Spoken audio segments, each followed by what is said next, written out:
And in your own words, then, from the top, what the heck is happening here? Well, look, this is just the latest step in a 3-year journey. 3 years ago, I got contacted by an elderly gentleman who was very angry with me because he had invested £19,000 in Bitcoin code, and I had guaranteed that his investment would be absolutely right and he'd make money from it, and he had lost all his money, and he was furious with me. Yes. Now, of course, as you will realise, Bitcoin code is not Bitcoin, it's not anything, it's a scam, as is Bitcoin trader, as is any advert with my face in. And that man wouldn't even let me help him because I was a scammer, according to him. Now, since then... So just to be clear, these people put your face on the adverts largely because your trust levels among the British public are off the scale. My name, my face, a guarantee from me, a fact that I'm the one behind the company.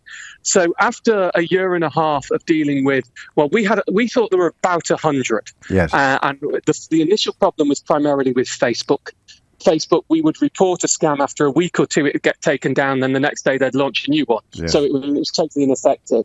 I then took a lawsuit against Facebook for defamation, which is perverse. You know, the fact that vulnerable people losing, I mean, in 1 month alone, scams involving me took over £1.4 million, according to Action Fraud, me and a couple of Dragon's dads. Yeah. Right, so... the fact that the only thing I could sue them for, the only regulation, the only law I could find was defamation, was perverse. Yes, of course. Right?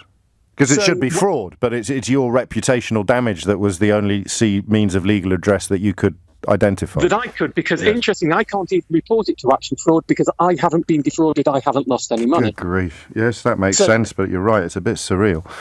It's perverse. So I took a lawsuit against Facebook. As part of that, they revealed to the Common Select Committee that in a year there had actually been literally thousands of ad campaigns on Facebook with my face on. One of the big problems I had about that was the idea that I should report them when I don't see them, and Facebook used dark advertising, which means they're targeted. So only the people who got them saw them. We didn't even know adverts they were. Yeah. The net result after a year of negotiations and the lawsuit with Facebook is I settled in return for them donating £3 million to set up a new charity, Citizens Advice Scam Action, that's now in place for anyone who's been scammed, and the first unique to the UK scam ads report button on Facebook, and they have a dedicated team. So if you press that, and I would urge everybody to engage in social policing. If it's obviously a scam, if it's me in an advert, if it's Holly Willoughby and diet pills, if it's Eamon Holmes and erectile dysfunction, if it's Dr. Hillary and a shower that cures your acne, all of them are scams. Report them, because together we can... You know, those of us who recognise scams have to help those who don't. Yes. But the latest, what's now happened, Facebook is probably still nowhere near perfect, but now probably the leader of the pack. Okay. Thanks to you. Well, thank you very much. You're very welcome. I'm British, let's move on from that.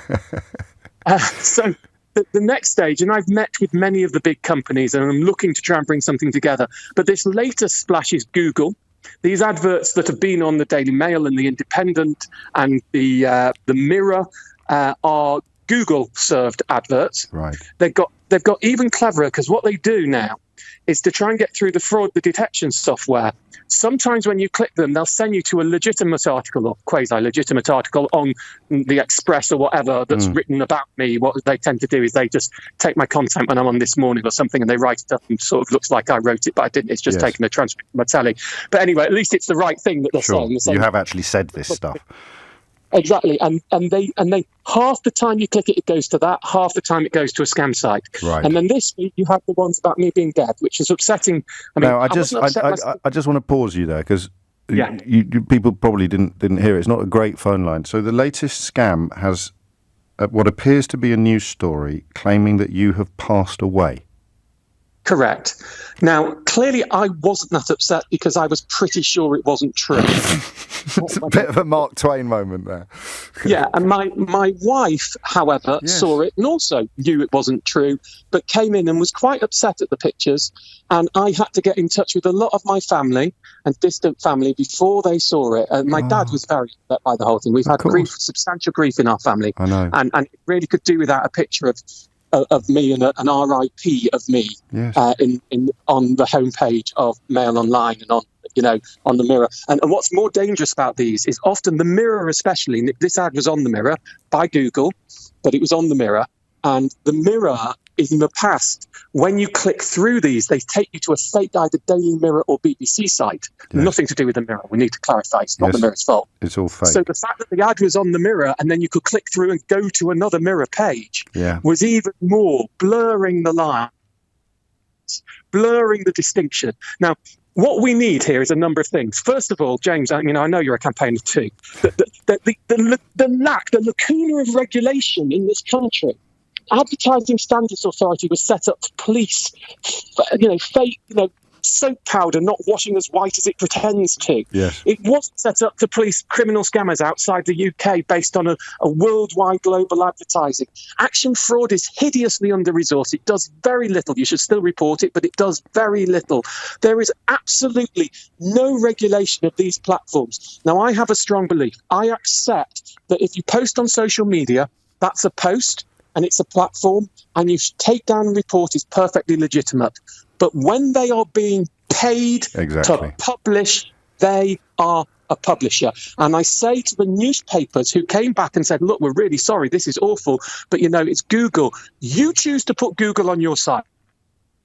If you're putting a company that services aren't good enough to get rid of people who are targeting vulnerable people in trying to scam them out of their money, which destroys their lives and their mental health and their self-esteem, then get Google off your site. And I say to any advertisers listening, I am not far from going out there and saying no one should trust advertising online because it is a wild west riddled with an epidemic of scams. And if you want your ads to have actual reach and impact, your legit ads, you need to speak to the Googles, the other ad providers, the Facebooks, and say, clean your bloody mess up. You make a very powerful point, and with this astonishingly poignant personal perspective as well. But I think you recognise, as I do, that they're not going to do any of this voluntarily, are they? Well, so when I went in to meet, I'm always very careful because it was under Chatham House rules, a very senior member of the government about this. And I said, look, and this was during the suing Facebook, I said, look, I'm suing, and you need to do some action. And the response I got back was, well, if you could carry on with your lawsuit and sue a few others, that would be helpful because we can't really do anything. And I wanted to say Bangladesh baloney or think of some other B words. Yes, but right? I appreciate that. Because the fact is, it's about time that we had either legislative or regulatory change. The online harms white paper that has come out outrageously does not include scams. And what's happened is the Westminster bubble has focused on the real danger to our democracy of fake news, which I would never trivialise and would never say should be ignored. But that is an indirect danger. Yes. And it has ignored the direct danger to real people and their lives and their well-being. Because let me tell you, when you've lost £60,000 in your life savings and you feel stupid, which people do, even though they haven't been stupid, the impact on your mental health is horrendous. Of course and it's ignored that. And it's focused on the stuff that affects it and not also the stuff that affects real people. And that has to change. You're a good man, Martin. It shines through, that you are more concerned here about the plight of the people that have fallen for these scams than you are about the inconvenience, the irritation and the harm that it causes to you and your family personally. And it's deeply, deeply refreshing. I'll tell you something, James. I've spent 20 years. I know. 20 of my life campaigning to try and help people be more savvy about money and to fight for financial justice. And these people are manipulating my reputation to scam vulnerable people. And it's absolutely perverse. It's deeply upsetting and offensive. I tell the story, I'm not going to get to being upset before when I talk about this one, of the grandmother who saw one of these ads with my face on and then she had lost her grandchildren's parents had been lost. Oh no! So she was the carer for and she put the money in one of these scams, and her phrase was, "Because I trusted Martin Lewis." Oh mate! And she lost the orphaned grandchildren's money. I mean, that is about as extreme as it gets, isn't it? And for these people to utilise my reputation to do that, it is absolutely sickening. And we've done some good stuff. Citizens Advice Scam Action is now up and running. The Facebook button's up and running. But, you can only do this. We've got to have some regulatory and some legislative change on Absolutely. this. It is real. And we have an epidemic, an action fraud. And this isn't a go at the police officers who work there, who do that. Action fraud is flaccid. There are millions of frauds going on. And the that sense are of simply urgency, not- the sense of urgency is missing. But that's where your testimony and your personal connection with the story becomes so powerful. While I have you, while you've been talking, quite a few people have been in touch to say they get regular emails claiming to be from products that you've endorsed. How should people report or deal with that, apart from the obvious blocking? That's the most difficult one we've come. This is since we started being more effective about going after the social media platforms and the advertisers and saying and putting them on notice. Anything I don't do ads. You'll know my social media profile has a fake tattoo of I don't do ads. Yes. To try and get this message across. Emails have started to become the new one, and they're the most difficult. You can report them to your internet service provider, but the honest truth is the only thing I can do to deal with that is come on your program and raise awareness that they're false. Well, you're welcome here whenever you want. For anything you want. No, we're losing the phone line. I just want to clarify with your confirmation that Martin Lewis, the money saving expert, never signs up to advertise or promote any product whatsoever, whether it's a financial services product, an investment opportunity, or washing up liquid. Absolutely correct. You will also never get an email from me with two exceptions. The standard weekly email from my website that does go to millions, but that's obvious to recognise. Yes. And if I know you. Otherwise, you will not get an email from me. Everything else is Rolex. Is fake.